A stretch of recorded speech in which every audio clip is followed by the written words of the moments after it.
रामानंदाचार्य दक्षिणपीठ नाणीधाम मधून महाराष्ट्रातील सुजाण नागरिकांना आवाहन करण्यात येतं की 20 नोव्हेंबर रोजी महाराष्ट्रामध्ये विधानसभेचे निवडणुका लागलेल्या आहेत.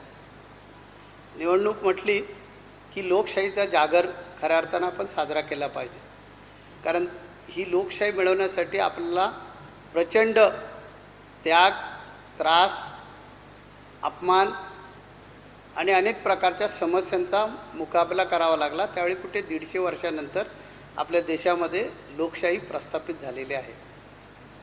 आणि आताची जी निवडणूक आहे महाराष्ट्राची, या महाराष्ट्राच्या निवडणुकीसाठी, विधानसभेच्या निवडणुकीसाठी 20 तारखेला आपण सर्वांनी, सुजाण नागरिकांनी बाहेर पडलं पाहिजे आणि आपला मतदानाचा हक्क बजावला पाहिजे.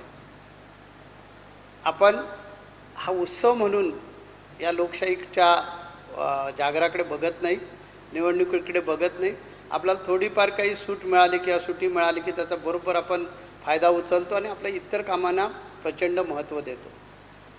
आपण संघटित नाही आणि त्यामुळे आपल्या देशाचं, आपल्या धर्माचं, आपल्या संस्कृतीचं प्रचंड नुकसान झालेलं आहे. हे मी नाही सांगत, इतिहास सांगतो.